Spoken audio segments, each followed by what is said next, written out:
36 years ago, 5 nuns vanished from a locked mountain convent in the Bitterroot wilderness. Breakfast sat untouched, beds were neatly made, and outside, the snow was flawless. No footprints, no tracks, no way out. The case went cold, fading into local legend. But last month, renovations under the chapel uncovered a bricked-over tunnel, a blackened brass censer filled with human ash, and the first clue to a secret the sisters had been guarding for nearly a century. Subscribe now to uncover the full story of the silent convent. February 18th, 1987. Location: St. Agnes Convent, Bitterroot Mountains, Montana. The storm had been building all night, crawling over the jagged teeth of the Bitterroot Range and smothering the valleys below in a white, relentless silence. By dawn, the snow was falling sideways, driven by a wind that seemed to scrape the air clean of sound. At 6:01 a.m., a single toll from the convent bell cut through the gale, one deep, resonant note that rolled down the mountain like a slow heartbeat. Then, nothing. When Father Thomas Keene arrived for morning mass, an hour later, the snow was unbroken from the road to the convent gates. No tire tracks, no footprints.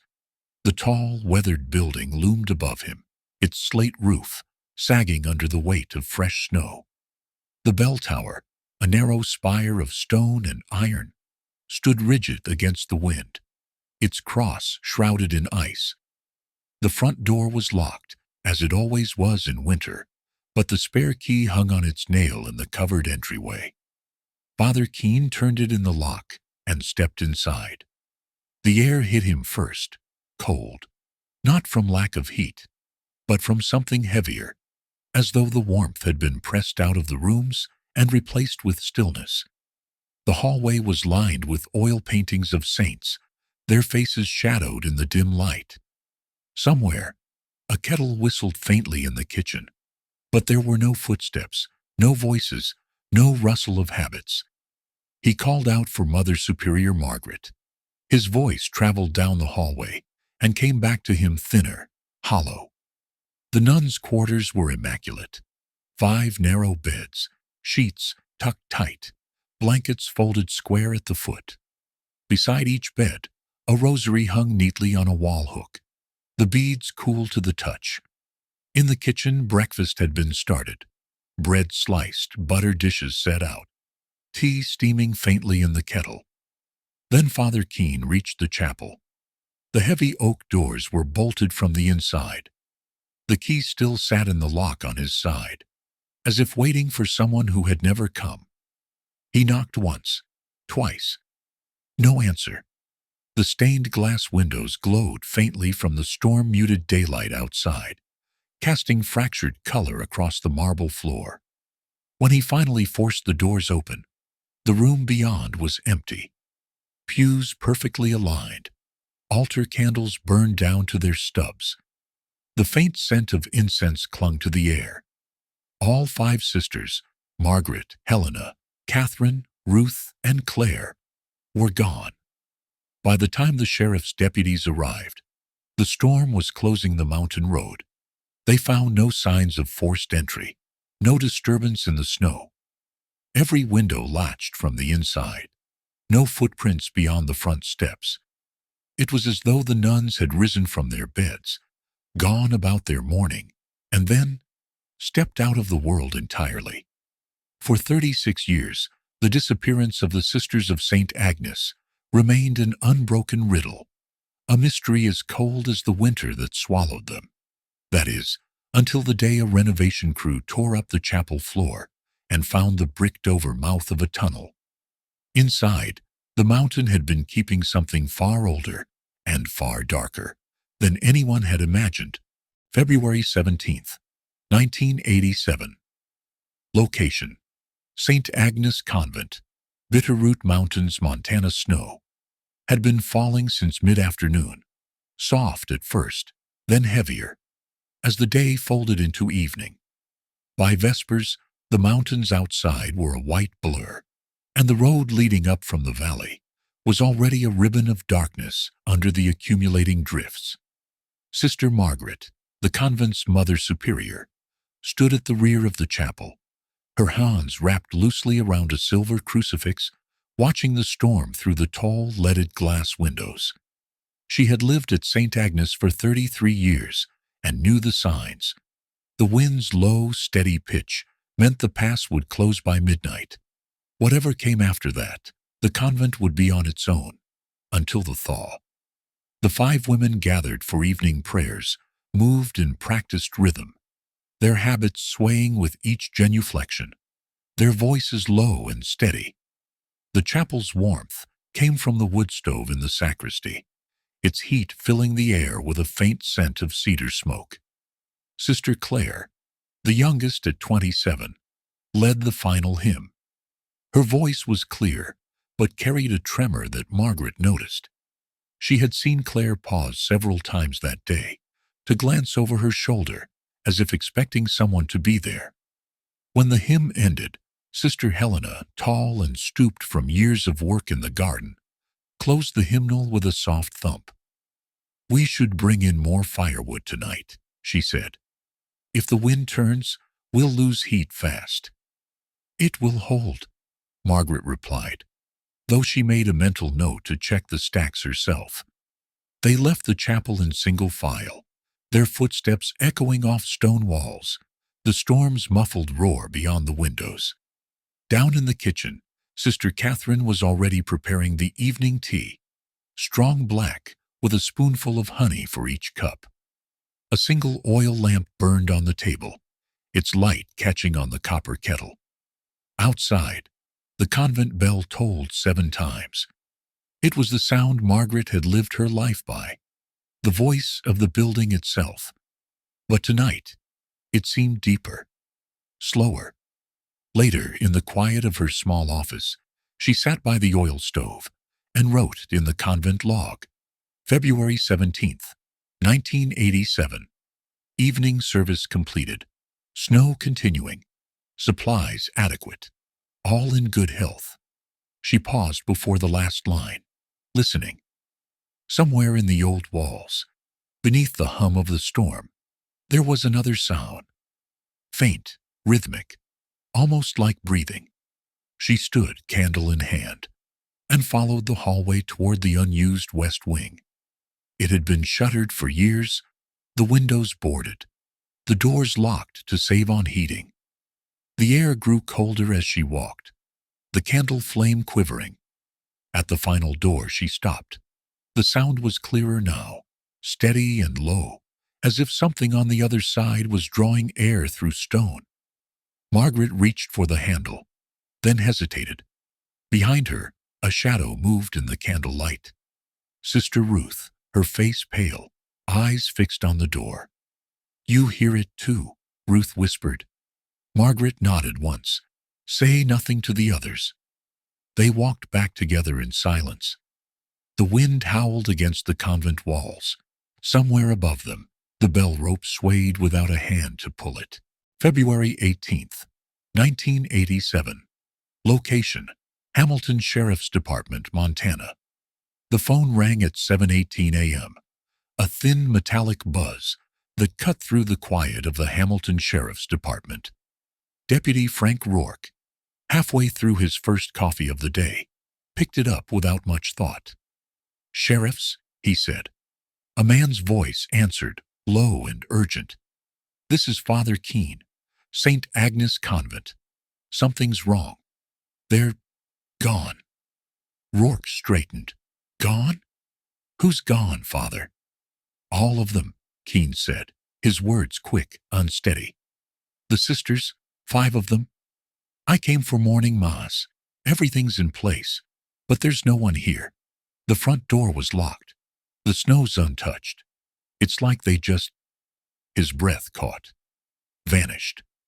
The dispatch log would later record it as a welfare check, but Rourke knew from the tone that it was more than that. The convent sat 14 miles, up a winding mountain road, cut off in bad weather. Even in summer it was remote. In a winter storm, It might as well have been another world. Sheriff Carl Denning was already pulling on his coat by the time Rourke hung up. "We take the four-wheel," Denning said. "Chains on the tires. Grab the field kit." The drive up was slow, snow slapping the windshield in thick sheets. The road narrowed, the forest pressing close on both sides. Tire chains clattered over packed ice. Rourke kept one eye on the sky, low and gray, the kind of weather that could close the pass in an hour. When they reached the convent gates, the first thing Denning noticed was the snow. Smooth, unbroken, from the road to the steps, no footprints, no tire marks. The wrought iron gate was closed but not locked. Father Keene met them at the door, his black coat dusted white. He didn't waste words, just led them inside. The air was cold, the kind that seemed to seep from the walls themselves. Rourke's boots echoed on the stone floor as they followed Keene down the hall. In the nuns' quarters, each bed was neatly made. Prayer books lay on nightstands, rosaries looped over hooks, no signs of struggle. In the kitchen, plates were set out, butter soft on the dish, tea still faintly steaming in the kettle. Rourke opened the back door and stepped into the yard. The snow there was pristine, glittering in the thin light. Not even an animal track. Back inside, Keene brought them to the chapel. The heavy oak doors stood open now, but the bolt and key were still in place on the inside, a lock that could not have been engaged from the hall. The pews were aligned in perfect rows. The altar cloth lay smooth, unwrinkled. Candles were burned halfway down, wicks still blackened from use. Denning stood at the altar, looking up at the vaulted ceiling. "They didn't leave through here," he said. "Then where?" Rourke asked. Keene's gaze drifted to the far wall, where a single narrow door led to the shuttered west wing. "That section's been closed for years," he said quietly. Rourke tried the handle, locked. He leaned in, pressing his ear to the wood. For a moment, beneath the hiss of wind through the bell tower above, he thought he heard something faint, a long, slow exhale, as though the wall itself was breathing. February 20th, 1987. Location: St. Agnes Convent and surrounding wilderness, Montana. By the second morning, the convent was no longer just a curiosity on the sheriff's blotter. It was the center of a full-scale search. The storm had broken overnight, leaving a clean white crust of snow under a pale, brittle sky. A convoy of county trucks and volunteer four-wheel drives crawled up the mountain road, their engines muffled by the drifts that narrowed the path. Rourke stood at the gate as the first search and rescue team stepped out, their breath fogging the air. Each carried an avalanche probe, ice axe, and snowshoes, the straps of their packs creaking in the cold. Inside the convent, the first order of business was to confirm the interior. Every room was photographed, beds neatly made, dishes set, candles burned halfway down. A crime scene photographer crouched in the kitchen to capture the tea kettle, still streaked with condensation along the rim. But outside was where the impossibility settled in. The yard behind the convent stretched 30 yards to the tree line. The snow there was flawless. Not a depression, not a hint of disturbance. Volunteers fanned out, moving in precise grid lines, probing beneath the surface in case the wind had drifted over something. Nothing. Aerial support came in the form of a National Guard helicopter, its rotors thudding above the valley. From the air, the building looked like a black stone island in a sea of white. The surrounding snowfields were smooth and unbroken for hundreds of yards in all directions. "No tracks, no exit," Denning said, leaning over the hood of a truck to study the aerial photographs as they developed. If they walked out, they didn't walk out here. The west wing door, still locked, was forced open for the first time in nearly 2 decades. The air that came out was stale, carrying the dry, powdery scent of plaster dust. Inside, the corridor was stripped bare. No furniture, no light fixtures, just narrow windows boarded from the outside. Halfway down the hall, a storage room held the usual relics of decades past. Stacks of hymnals, broken pew legs, a rusted baptismal font. But the far wall bore something unusual. A square of newer plaster, paler than the surrounding surface, about the size of a crawl-space door. Rourke rapped it with his knuckles, solid. No draft came through, no sound on the other side. Behind them, one of the volunteers called out from the yard. "Sheriff, over here." They found him standing by the tree line, pointing to a narrow break in the snow. Not footprints, but a line, thin and perfectly straight, as if something long and heavy had been dragged under the surface. It disappeared into the shadow of the forest. A tracking team followed it, until the line simply stopped. The snow beyond untouched. No scatter of debris. No animal tracks. Rourke stared at the spot where the trail ended. "It's like it just dropped out of the world." Denning didn't answer. He was looking back at the convent, his eyes on the bell tower, where the rope hung still and heavy in the open air. March 2nd, 1987. Location: Diocese Offices, Helena, Montana. 2 weeks after the disappearance, the snow around St. Agnes had hardened into a crust that crunched underfoot. The search had dwindled. The helicopters grounded. The volunteers gone home. What remained was paperwork, unanswered calls, and a mystery that refused to yield. Sheriff Denning drove 3 hours to Helena, with Rourke riding shotgun. They carried a thin folder. All the convent's public records the county could get. Property deeds, the list of the Sisters of St. Agnes, maintenance receipts. The rest, the church told them, would be in the diocesan archives. The diocesan office was a tall, narrow building in the historic district, its lobby smelling faintly of candle wax and old paper.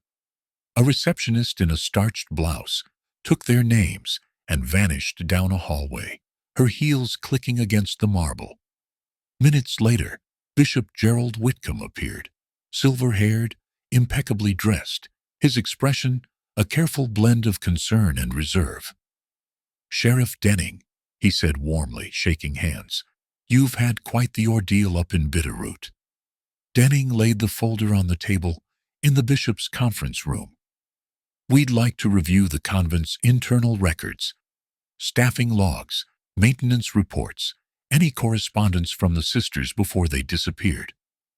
Whitcomb's smile thinned. "I'm afraid that won't be possible." "Won't?" Denning asked. "Or can't?" "The convent is under the jurisdiction of the Holy See," Whitcomb said evenly. "Certain records are considered protected." Rourke leaned forward. "5 women are missing, Bishop." "Protected from who? Us?" Whitcomb folded his hands. "You must understand. St. Agnes is not an ordinary parish. It was founded in 1891, under very specific circumstances. There are historical agreements in place. I've contacted the Vatican's Congregation for Institutes of Consecrated Life. They'll be sending a representative to assist." "Assist," Denning repeated. The representative arrived the following week, a thin man in a black cassock with a Roman collar, carrying a leather valise. He introduced himself only as Monsignor Lucenti, his accent faintly Italian. Lucenti met with Whitcomb behind closed doors for hours. When he emerged, the diocesan archive room was locked, and 2 crates of documents were loaded into an unmarked van. Denning intercepted him in the lobby. "Those records belong to a missing persons investigation," he said. Lucenti's gaze was polite, but unreadable. "These records belong to the church. Your investigation will proceed without them." Rourke caught something in Lucenti's hand as he passed. A slip of cream-colored paper with a header in Latin. He caught only a fragment before the man tucked it away. Pactum silenti. Bitterroot, 1891. Outside, the wind off the mountains carried the smell of snow. Denning stood by the car, watching the van disappear into traffic. Rourke broke the silence. What the hell's a pactum silenti? Denning started the engine. I don't know. But I'm guessing it's the reason 5 nuns are gone. And nobody in Rome wants us knowing why. July 18th, 1992. Location: abandoned street, Agnes Convent, Bitterroot Mountains, Montana. The convent looked different in summer. Without snow clinging to its slate roof or wind clawing at its shutters, it seemed smaller, less imposing. A forgotten building left to fade under the mountain sun.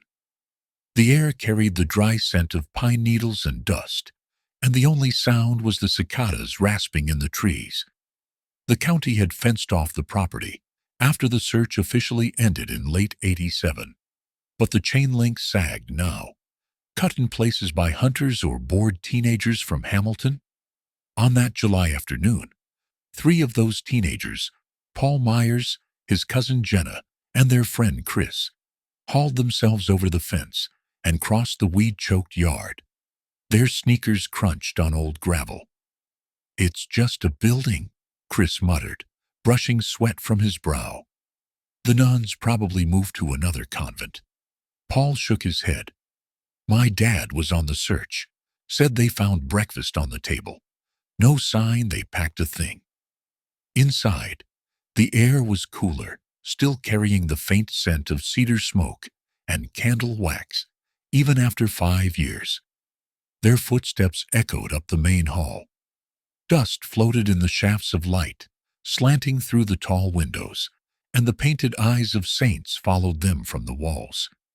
They moved quickly through the nuns' quarters, peering into rooms where beds stood made, and rosaries hung untouched.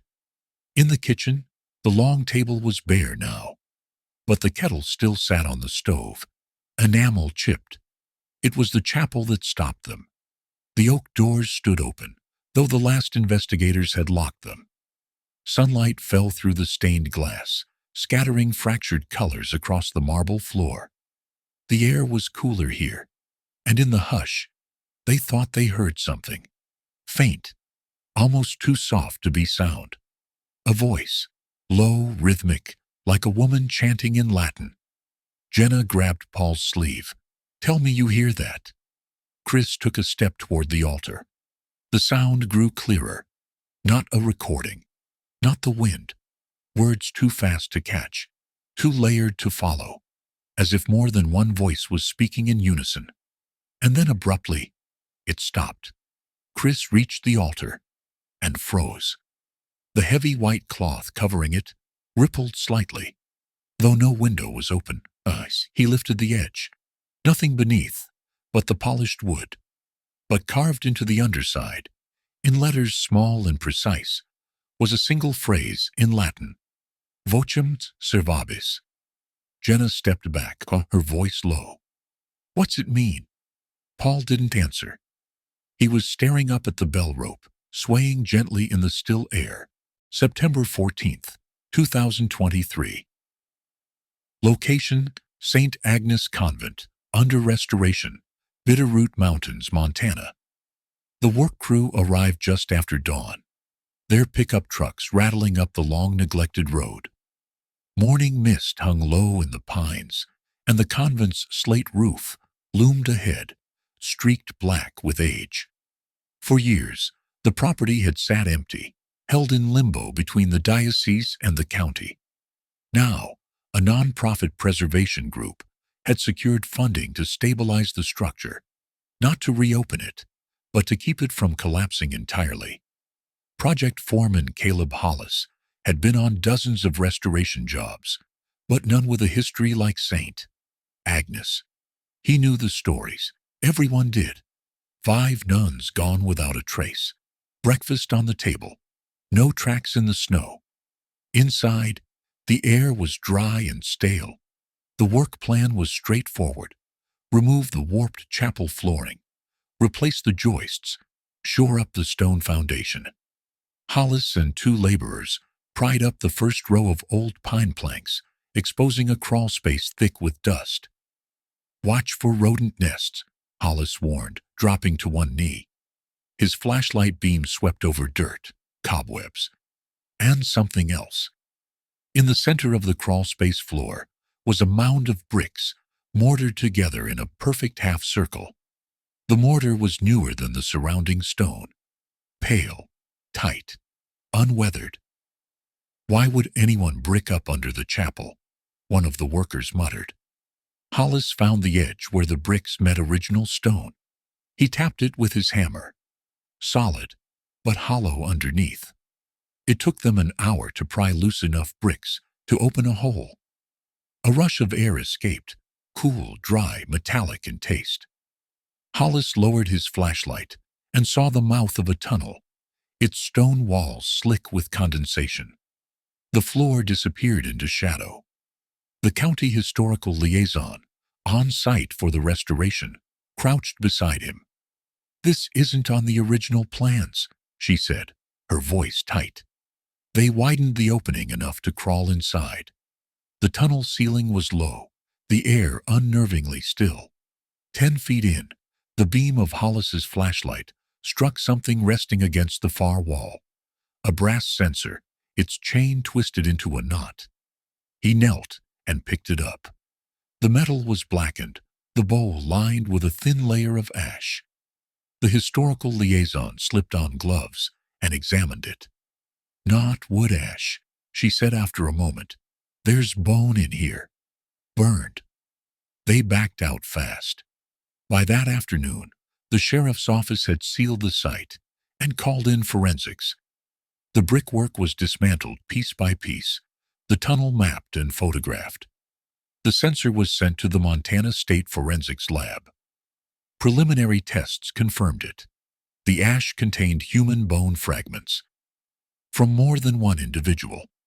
When Sheriff Denning's successor, Marla Dugan, got the call, her first order was to pull the old case file from 1987. The second was to tell her deputies, "St. Agnes is open again, September 20th, 2023. Location, Montana State. Forensics Laboratory, Helena, Montana. The sensor sat in an evidence tray under bright lab lights, its blackened brass gleaming in a way that felt wrong. Forensic anthropologist Dr. Elaine Reddick adjusted her magnifier and used a fine probe to lift a fragment of ash-coated material from the bowl. It broke apart between her tools, soft, brittle. She placed it into a sealed vial and passed it to her assistant. "Run isotopy and mtDNA analysis," she said. "I want sex, age range, and anything that might narrow the timeline." Across the lab, technicians worked in silence, the air filled with the faint hum of equipment and the steady clicking of keyboards. 2 days later, the results came in. The fragments belonged to at least 4 separate individuals, all adult females, all between 50 and 70 years old at time of death. The bone chemistry was consistent with a diet typical of late 20th century Montana. High in grain and dairy, low in seafood. The date range for the deaths, determined by radiocarbon calibration, clustered around the late 1980s. Sheriff Marla Dugan stood at the end of the lab bench, arms folded. 4, she repeated. There were 5 sisters in 87. Reddick nodded. If these samples came from the same event, we're missing 1. It's possible the 5th wasn't burned, or wasn't here. The lab also pulled trace materials from the sensor's chain, beeswax residue, and charred fabric fibers. Under microscope, the fibers were revealed as fine linen, similar to the material used in religious vestments. "It's not random," Reddick said. "Somebody burned them in a controlled container. This wasn't an accident." That same afternoon, Dugan had the 1987 convent file, spread across her office table. Photos of the chapel, the west wing, the locked doors, Father Keen's statement, Bishop Whitcomb's careful, evasive words. She tapped the folder. We're going to the diocese. Again. The diocesan offices looked much the same as they had in 1987, but Bishop Whitcomb was gone, retired to Arizona. His replacement, Bishop Andrew Pritchard, was younger, sharper in his manner, but no more forthcoming. We've already provided everything in our records, Pritchard said, his tone warm but unyielding. If these remains belong to the Sisters of St. Agnes, then their souls are at peace. They're not at peace until we know what happened to them, Dugan said flatly. Pritchard folded his hands. Some silences serve God's will. Rourke, now a retired deputy but still living in Hamilton, had come along at Dugan's request. He leaned forward, his voice low. I've been hearing that same line for 36 years. You're not going to tell us, so I'll tell you what I think. Something happened in that convent you don't want getting out. And it wasn't God's will. It was someone's decision. Pritchard didn't respond, but his eyes shifted, just for a second, toward a locked cabinet behind his desk. Dugan noticed. As they left, Rourke muttered, That cabinet's where the real file is? Back in her SUV, Dugan flipped open her notebook. 4 of the 5 nuns accounted for, at least partially, by bone fragments in a censer hidden under the chapel. 1 unaccounted for, and an unspoken rule that had kept the truth buried for nearly 4 decades. October 3, 2023. Location: St. Agnes Chapel, Bitterroot Mountains, Montana. The restoration crew had been told to halt all work in the crawl space, but the chapel above it was still in active stabilization. On that Tuesday morning, scaffolding ringed the altar, and 2 workers were peeling away decades of faded paint from the east wall. One of them, a young painter named Jeremy Cade, ran his scraper under a patch of flaking plaster and froze.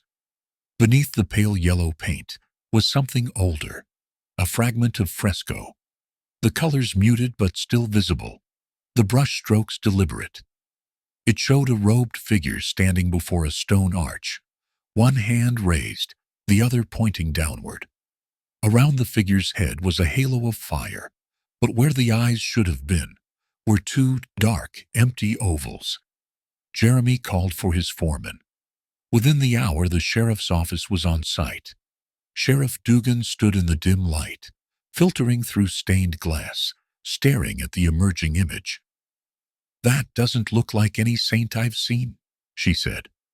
A county interpreter, Father Matthew Glenn, arrived to examine the Latin script at the bottom of the fresco. The letters were cramped and spidery, worn by time. He traced them slowly with a gloved finger. It says, Ad pactum servandum, sile eos. Glenn murmured. To keep the covenant, silence them. The words hung in the air, like a draft from a hidden door. As more paint was removed, another detail emerged. Etched into the stone arch in the fresco were geometric shapes, precise, angular, and repeated in a sequence, not random decoration. A code. Forensic photographers documented the wall, and Dugan called in a consulting art historian from the University of Montana. Dr. Iris Hallberg arrived 2 days later, her hair tucked into a scarf, carrying a leather folio. These aren't purely decorative, Hallberg said, adjusting her glasses as she studied the patterns. They're a cipher, an old one. This sequence doesn't match medieval monastic art. It's closer to esoteric diagrams from the late 19th century. That's around when the convent was founded, Dugan said. Hallberg nodded. And if I'm not mistaken, these symbols could correspond to a physical layout, a map, but not of the convent as it stands. This would be something underneath. beneath the altar, beneath the chapel, beneath the bricked-over tunnel. As the scaffolding came down, a carpenter checking the altar itself made another discovery. On the underside of the heavy stone table, just out of sight, was a matching set of the same angular symbols carved deep into the stone. Dugan crouched, tracing them with her gloved hand. So, whoever made this map didn't just paint it on the wall. They hid it in the altar too. Halberg's voice was almost a whisper. It's not just a map. It's a mark of ownership. Whoever carved this was claiming the space below. October 16th, 2023. Location: Montana Historical Society. Archives: Helena, Montana. The file was buried in a locked cabinet in the Montana Historical Society's restricted collection. A drawer of brittle leather-bound ledgers and government correspondence tied with fraying ribbon. Sheriff Marla Dugan had pulled strings to get in, flashing the freshly uncovered cipher photographs as her justification. The archivist, a woman named Sylvia Ward, handled the documents like glass. She found the reference quickly, running her finger down a handwritten index until she stopped. Here, she said. Accord of 1891. Bitterroot territory. The file was thinner than Dugan expected, only 11 pages. The first sheet bore the letterhead of the U.S. Department of the Interior, the ink browned with age. The rest was a mix of typed correspondence and handwritten notes. The opening paragraph made her stomach knot. Memorandum of Understanding between the Holy See and the United States government concerning the preservation, containment, and spiritual oversight of the site known as the Subterranean Complex, Bitterroot Mountains. The signatures at the bottom were dated September 12, 1891, one from a Vatican emissary, one from the U.S. Secretary of the Interior. Dugan read on. The language was careful, vague in places, but the meaning was clear enough. A series of abandoned mining tunnels in the Bitterroot had been discovered by prospectors in 1889. They contained anomalous architecture of non-local origin, along with artifacts of indeterminate function. Miners who entered the deepest shafts had emerged days later with no memory of their time inside, or had not emerged at all. The federal government wanted the tunnels sealed. The Vatican insisted they be placed under perpetual ecclesiastical guardianship. The compromise was St. Agnes Convent, built directly above the primary shaft. The nuns' role was officially to maintain the chapel and minister to nearby homesteads. Unofficially, they were to ensure the lower vault remains inviolate. Ward pointed to a marginal note in faint pencil, written decades later. No entry without the bellkeeper's sanction. Dugan frowned. Bellkeeper? Ward shrugged. No idea. Could have been a ceremonial role among the sisters, or something older. The last page was more recent, a 1947 addendum reaffirming the accord, noting the convent's continued oversight. It was signed by a local bishop and a deputy from the U.S. Marshals Service. Dugan closed the file slowly. The fresco's inscription, "To keep the covenant, silence them," took on a sharper edge now. If the nuns had broken whatever covenant this was, or if they'd tried to reveal what was under the chapel. She glanced at Ward. I need copies of all of this. Ward shook her head. We don't photocopy restricted files. I can make a transcription for you, but it won't carry any official seal. That's fine, Dugan said. This isn't going into evidence. Not yet. When she stepped out into the chilly October sunlight, the mountains in the distance looked different. Less like landscape, more like a wall hiding something. November 6th, 2023. Location: Hamilton, Montana. The call came from a man named Daniel Pike, whose family had purchased a foreclosed farmhouse on the east side of Hamilton. He'd been cleaning out the attic, a cramped, dust-choked crawl space with boxes stacked like bricks, when he found a leather-bound book wrapped in oilcloth. It wasn't just any book. Inside the front cover, in neat, looping script, was a name: Sister Claire Donovan, St. Agnes Convent, 1987. Sheriff Dugan arrived that afternoon, gloves on before she even stepped into Pike's kitchen, where the diary lay on the table. The leather was dry and cracked, the pages yellowed, edges feathered from years in storage. The first entries were mundane: notes on daily chores, small observations about the weather, scripture passages. But in the final weeks before February 17th, 1987, the tone shifted. February 4th, 1987. The West Wing smells of dust and something older. Sister Margaret says the boards must be replaced come spring, but I hear sounds there at night, not rats, breathing. February 9th, 1987. Father Keene brought supplies. He does not know what we have found. Sister Ruth says we must not speak of it. She fears the bishop more than she fears what is below. February 12th, 1987.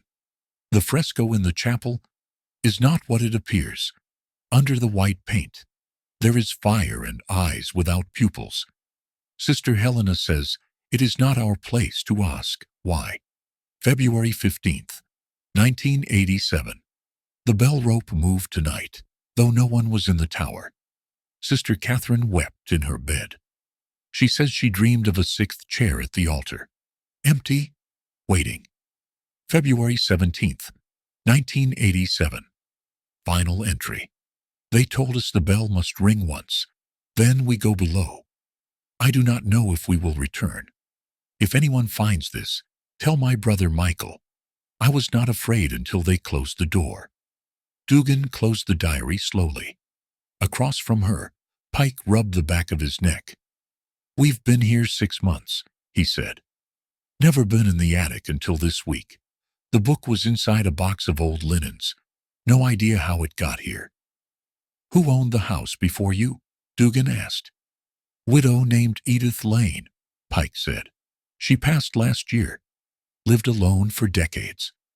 The name didn't appear in the St. Agnes case file, but a quick check with the county clerk revealed that Edith Lane had once been Edith Nolan, sister to Garrett Nolan, the last maintenance worker employed at the convent before it closed. The diary was logged into evidence that evening. For Dugan, it wasn't just a relic.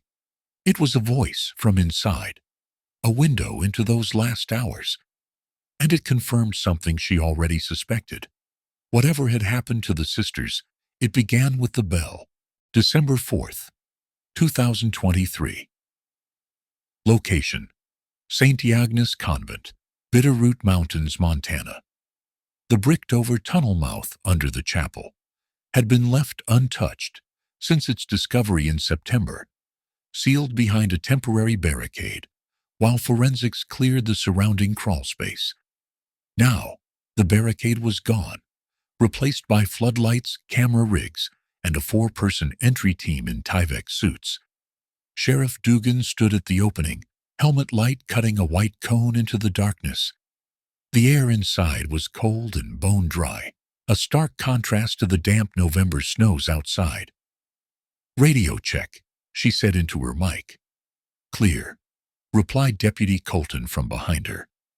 They stepped in, the tunnel narrowing to barely 4 feet wide. The stone walls were irregular, half mortared, half natural rock. The floor sloped gently downward. Every sound, boot scrape, gear jingle, breath, came back in a dull, close echo. 20 feet in, the beam of Dugan's helmet light caught the first set of carvings, angular, geometric shapes cut into the wall at eye level, identical to those beneath the chapel altar. She brushed a gloved finger over the grooves.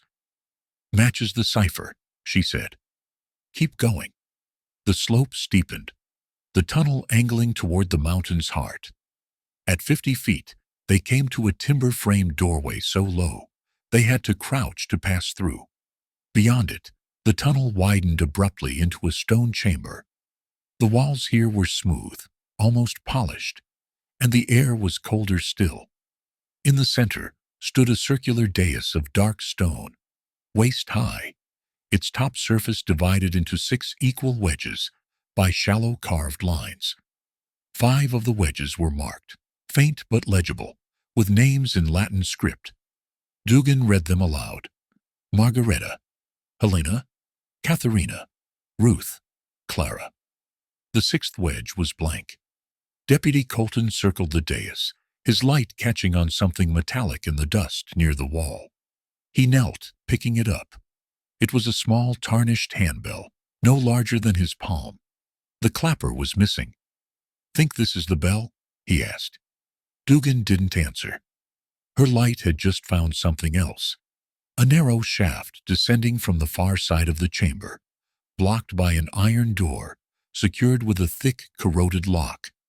On the door's surface, cut deep into the metal, was the same angular cipher, but arranged in a new pattern, one Dr. Hallberg would later describe as closing rather than opening. They backed out slowly, leaving the lock untouched. Outside, as the gear was packed up and the December wind knifed across the yard, Dugan stared back at the convent. The blank wedge on the dais and the missing clapper weren't just loose ends. They were invitations. The question was, to what? December 18th, 2023. Location: Montana State Archives, Helena, Montana. The recording was buried deep in a storage box, labeled Parish Records, 1980 to 1989. A brittle reel-to-reel tape, its label written in blue ballpoint. St. Agnes, Morning Mass, February 17th, 1987. Sheriff Dugan had come to the state archives on a long shot, looking for anything that might capture the sisters' voices in their final day. The archivist threaded the tape through an aging TIAC player and pressed play.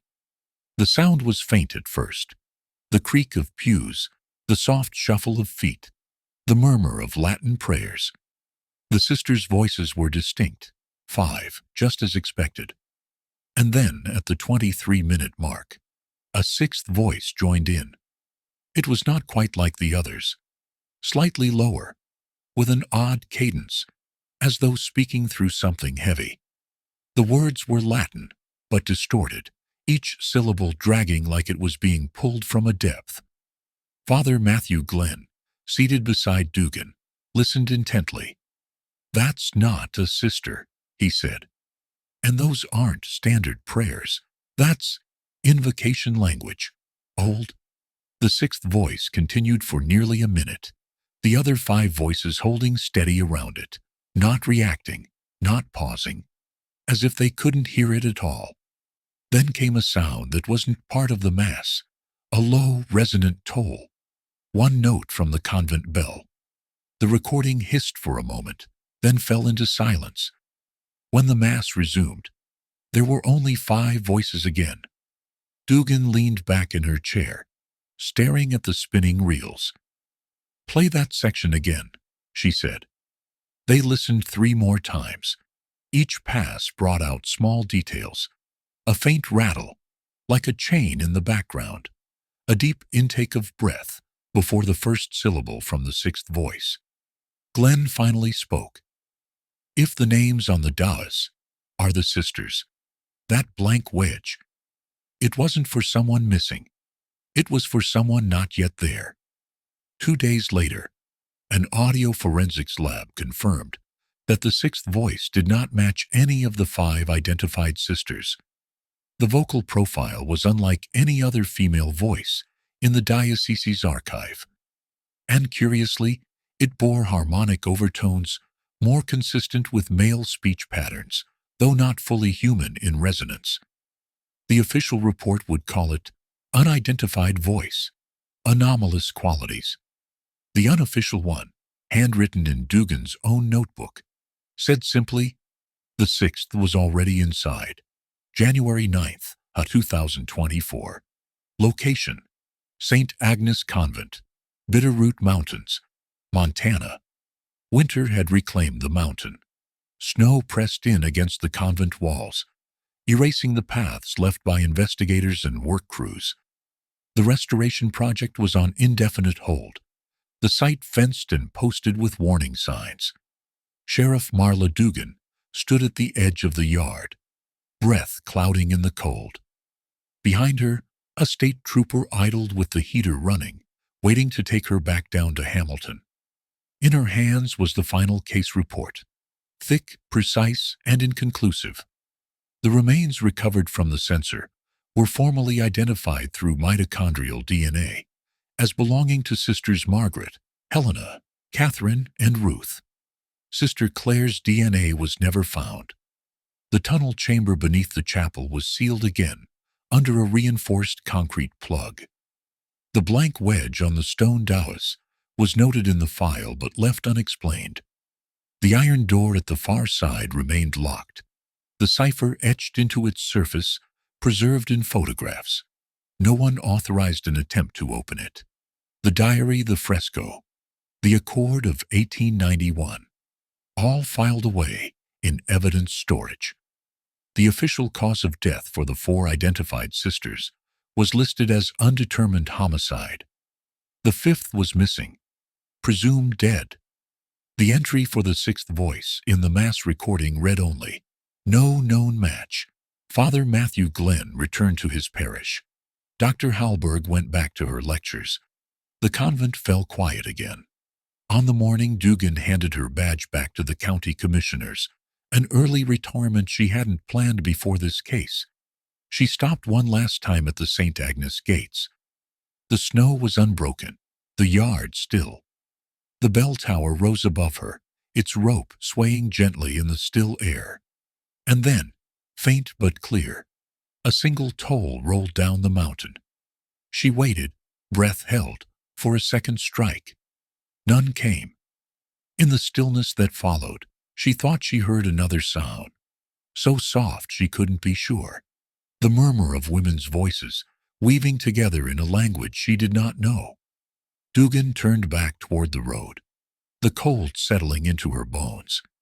She did not look up at the bell tower again. Some silences, she thought, are earned. Some are enforced.